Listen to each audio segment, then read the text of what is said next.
اعوذ باللہ من الشیطان الرجیم، بسم اللہ الرحمن الرحیم۔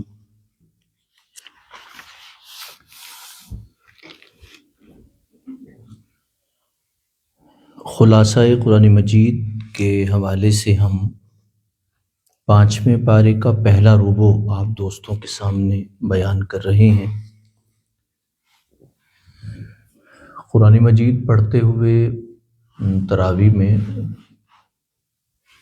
تو بہت سے یعنی مسائل ایسے آتے ہیں یا آیات ایسی آتی ہیں جو کہ دور جدید کے مطابق مسائل کے حوالے سے وہ ڈسکس کرتی ہیں، تو انسان سوچتا ہے کہ ان چیزوں کو بیان کر دے، تو لیکن یہ ہے کہ یہ چونکہ اب ہم ایک ربط کے ساتھ چل رہے ہیں تو اس وجہ سے، لیکن پڑھتے ہوئے کتنے مسائل ایسے ہیں کہ جو دل کرتا ہے کہ انسان جو ہے انہیں بیان کرے، جو کہ دور جدید کے مسائل ہیں۔ تو لیکن یہ ہے کہ بہرحال ہم کوشش کر رہے ہیں کہ ہم سورۃ التوبہ مکمل کریں، لیکن ابھی محسوس ہو رہا ہے کہ ہم سورۃ النساء شاید مکمل کر سکیں یا آگے تھوڑا جا سکیں، تو لیکن 29 کو انشاءاللہ قرآن مجید ہمارا مکمل ہو جائے گا۔ آج ہم نے 28ویں پارے کا ایک صفحہ جو ہے یا ایک رکوع کہہ لیں، وہ ہم نے ایک رکوع تقریباً پڑھا ہے۔ انشاءاللہ ہم 29 کو ختم پاک ہوگا، اس رات کو جو ہے ہم اس مسئلے پہ بات کریں گے کہ ہمارے سینٹرز کو کیسا ہونا چاہیے کہ جو ہماری نسلوں کو، ہمارے بچوں کو صرف بچا نہ سکیں بلکہ بنا بھی سکیں، یعنی نسلوں کو بچانا اور نسلوں کو بنانا۔ یہ دراصل یوں سمجھیے کہ گھر کا اور تعلیمی اداروں کی ذمہ داری ہوتی ہے کہ وہ یعنی اسے کر سکیں۔ ہمارے سینٹر پہ امت کا یوں سمجھیے کہ میں یورپ میں گیا، مختلف سینٹرز میں، انگلینڈ میں بھی گیا، باقی جگہوں پر بھی گیا، تو اگر میں اسے کوئی زیادہ مبالغہ نہ کروں، ایگزیجریٹ نہ کروں، یعنی زیادہ بڑھا چڑھا کے بیان نہ بھی کروں، تو بھی مجھے لگتا ہے کہ ہم نے یورپ میں کروڑوں روپے نہیں کہیں، کروڑوں یورو کہیں، کروڑوں یورو اور پاؤنڈ ہم سینٹرز پہ لگا چکے ہیں، لیکن اس سے رزلٹ کیا نکلا ہے یہ ہمیں یعنی سوچنے کی جو بات ہے۔ تو اس حوالے سے جو ہے یہ میں یہاں پہ آیا تو مجھے 3 سال ہوئے تھے پڑھاتے ہوئے، تو میں نے اس وقت سے دوستوں کو، چونکہ 2004 میں ہمارا قرضہ جو ہے وہ سینٹر کا اتر گیا تھا، 2004 سے ہی میں نے دوستوں سے یہ کہنا شروع کیا کہ جو اسٹوڈنٹس ہیں وہ بہت ہیں اور ہم اپنے سینٹر کو تھوڑا کنورٹ کریں اور چیزوں میں، تاکہ ہم اس نسل کو صرف بچا نہ سکیں بلکہ ہم اس نسل کو بنا بھی سکیں۔ تو لیکن ہمت کرنا تھوڑا مشکل ہوتا ہے، پھر ایک وقت لمبا جو ہے وہ گزر گیا، لیکن میں آپ دوستوں کے سامنے عرض کروں گا کہ کون سے سینٹر ہم بنائیں جس سے ہماری نسل بچ بھی سکے اور بن بھی سکے۔ نسل وہی ہوتی ہے جو ذہنی طور پہ مضبوط نسل ہو، یعنی ذہن اس کا سٹرونگ ہو، مضبوط ہو، فیصلہ کرنے میں ایک طاقت رکھتی ہو۔ تو انشاءاللہ میں اسے 29 کو جو ہے وہ آپ دوستوں کے سامنے بیان کروں گا، صرف اس لیے بیان کروں گا، مقصود میرا یہ ہوگا کہ زندگی کا کسی بھی انسان کی، چونکہ زندگی کا پتہ نہیں ہے، ہر انسان چند سانسیں اللہ کی بارگاہ سے ادھار لے کے آیا ہے، تو پتہ نہیں ہے کہ کب خدا کا فیصلہ میرے لیے بھی آ جائے اور اللہ کی بارگاہ میں حاضری ہو جائے۔ تو لیکن یہ ہے کہ کچھ چیزیں جو کہ میرے ذہن میں ہیں، جو مسلسل میں اپنے دوستوں سے، بچوں سے، نوجوانوں سے کہتا ہوں، میں اسے ایک خاص ترتیب کے ساتھ سب کے سامنے بیان کر دوں گا، تاکہ بھئی آپ دوستوں کے سامنے رہے۔ اور میں سمجھتا ہوں کہ بھئی اس طرح اگر ہم قدم بڑھائیں تو ہم اپنے بچوں کو ایک مضبوط شخصیت کے ساتھ معاشرے میں لے کے چل سکیں گے، اور ہم انہیں اس معاشرے میں ایک مضبوط کردار کا انسان بھی اور ایک بھرپور مسلمان بھی بنا سکیں گے، جس میں امانت اور دیانت ہوگا، کردار کی مضبوطی ہوگی۔ تو انشاءاللہ زندگی رہی تو میں اسے تھوڑا بیان کروں گا۔ تو سورۃ النساء ہم پڑھ رہے ہیں، ہم نے 37 آیت تک ہم نے پڑھا۔ قرآن مجید یہ فرماتا ہے کہ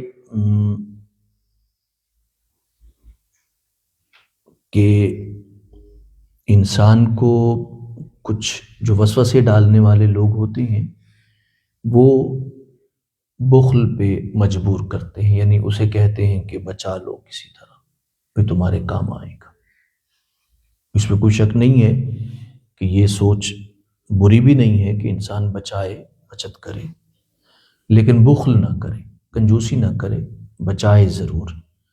اور لوگوں کو وہ حکم کرتے ہیں کہ بھئی بخل سے کام لو، بچا لو۔ اور میرا خیال یہ ہے کہ جنہوں نے نہیں بچایا وہ بھی نہیں بچے، جنہوں نے بچایا وہ بھی نہیں بچے، بچا کوئی بھی نہیں ہے۔ اللہ کے ہاں سب حاضر ہو چکے ہیں۔ جنہوں نے یہ باتیں کی تھیں جو قرآن بیان کر رہا ہے، وہ سارے کے سارے اللہ کی بارگاہ میں جا چکے ہیں۔ بچانے والے بھی تھے، نہ بچانے والے بھی تھے، اور میانہ روی سے چلنے والے لوگ بھی تھے، لیکن تینوں کے تینوں اللہ کی بارگاہ میں جا چکے ہیں۔ جس طرح وہ جا چکے ہیں، اس طرح ہم نے بھی خدا کی بارگاہ میں ایسے ہی حاضر ہو جانا ہے۔ تو قرآن مجید کہتا ہے کہ بھئی وہ کہتے ہیں کہ بچا لو، بخل سے بچاؤ۔ تو بخل میں یہ ہوتا ہے کہ انسان اپنی ذات کے لیے تو اڑانا چاہے، اپنی خواہشات پہ تو اڑانا چاہے تو اڑا دیتا ہے، مگر کسی بامقصد جگہ پہ خرچ کرنے میں آئے تو بخل کرو۔ آگے قرآن مجید یہ فرماتا ہے کہ وہ اڑاتا ہے، یعنی وہ کہتے ہیں کہ بھئی کھاتا ہے تو لگاتا بھی ہے، یعنی ایک یہ بھی اصول ہے زندگی کا، کھاتا ہے لگاتا ہے۔ قرآن مجید یہ فرماتا ہے کہ وہ لگاتا ہے، یعنی خرچ کرتا ہے، لیکن دکھانے کے لیے، یعنی دکھانے کے لیے خرچ کرتا ہے۔ نیتیں صداقت والی نہ ہوں تو انسان دکھانے کے لیے خرچ کرے تو نتائج وہ معاشرے کو حاصل نہیں ہو سکتے، یعنی وہ حاصل، مثال ہے کہ ہم اس کی مثال ہم سادہ بات دیکھتے ہیں، وہ کہتے ہیں کہ بھی لطیفہ بنا ہوا ہے لیکن دکھاوے کا مفہوم واضح ہو جاتا ہے، دکھاوے کا مفہوم۔ تو وہ کہتے ہیں وہ چھوٹی سی وہ جانور ہوتی ہے، گلہری ہوتی ہے، اب پتہ نہیں اسے کیا کہتے ہیں پنجابی میں، اردو میں گلہری کہتے ہیں اس کو، وہ جو بھاگتی بہت ہے یوں کر کے، بڑی بے چین اور مضطرب جو ہوتی ہے،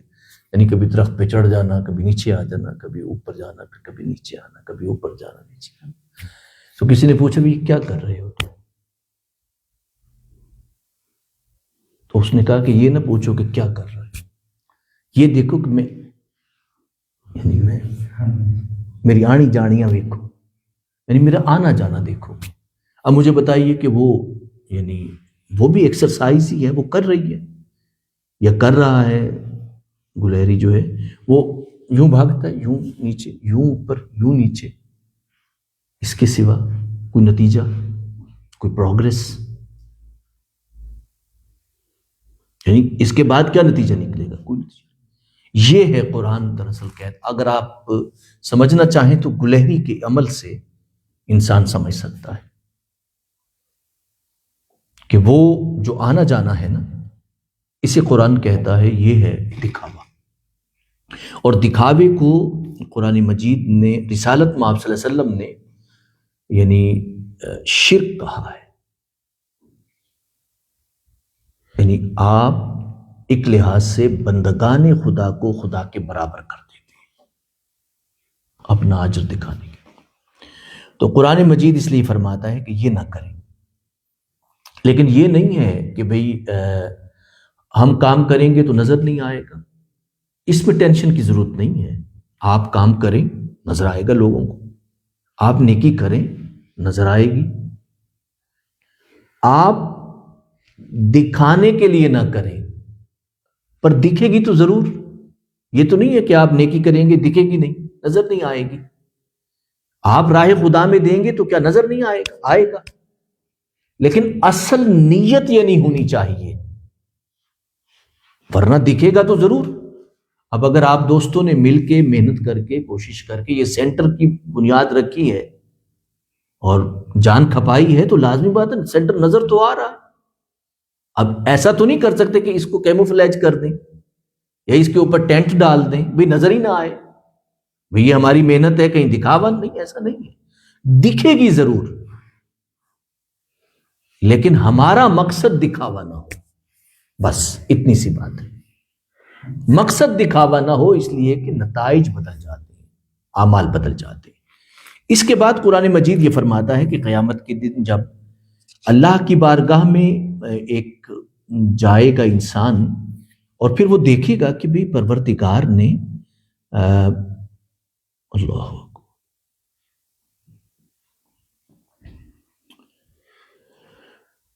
اللہ فرماتے ہیں کہ بھی انہیں کیا ہے کہ یہ اللہ پہ ایمان نہیں لاتے اور قیامت پہ ایمان نہیں لاتے، اور وہ خرچ نہیں کرتے جو اللہ نے انہیں عطا کیا ہے۔ انہیں کیا ہے؟ آخر یہ کیا ہے انہیں؟ یہ سوال ہے قرآن مجید کا۔ اور پھر قیامت کے دن جب انسان جائے گا اور وہ دیکھے گا کہ ان اللہ لا یظلم مثقال ذرہ، کہ اللہ پاک نے تو ذرے کے وزن کے برابر بھی ظلم نہیں کرتے، اور اگر ذرے کے وزن کے برابر بھی نیکی ہوگی تو اس کے پلڑے میں آ جائے گی۔ اب وہ سوچے گا کہ جو پروردگار اتنا کرم فرمانے والا ہے کہ سوئی کے ناکے کے برابر جس نے نیکی کو ضائع نہیں ہونے دیا، اور میں کتنا عجیب تھا کہ میں اتنے بڑے بڑے کام ضائع کرتا رہا، یعنی اتنے بڑے بڑے اعمال اپنے ضائع کرتا رہا، اور جن کے بارے میں میں بودر ہی نہیں کرتا تھا کبھی، میں نے اہمیت ہی جس عمل کو نہیں دی، میرے پروردگار نے اس کو اٹھا کے اس پلڑے میں رکھ دیا ہے جسے میں کبھی اہمیت ہی نہیں دیتا تھا، اور اس میں میری نیت چونکہ ٹھیک تھی، وہ پلڑے میں پڑا نظر آیا، لیکن اتنے بڑے بڑے کام میں نے کیے لیکن وہ پلڑے میں نظر نہیں آتے۔ تو اس مقام پہ قرآن کہتا ہے کہ وہ کہے گا یود الذین کفروا وعصوا الرسول لو تسوی بہم الارض، کاش کہ ایسا ہو جائے کہ میں زمین میں چلا جاؤں اور زمین مجھ پہ برابر ہو جائے، لو تسوی بہم الارض، حالانکہ اس نے بڑے اعمال کیے ہوں گے، بڑے بڑے اعمال، پر قرآن کہتا ہے کہ چونکہ وہ پلڑے میں نہیں آ سکیں گے، وہ تول میں نہیں آ سکیں گے۔ بات بڑے اعمال اور چھوٹے اعمال کی نہیں ہے، بات یہ ہے کہ ہم نے یہ دیکھنا ہے کہ وہ چیز تول میں آئی ہے، آ سکتی ہے کہ نہیں آ سکتی۔ اصل مسئلہ یہ ہے، تول میں آ سکتی ہے،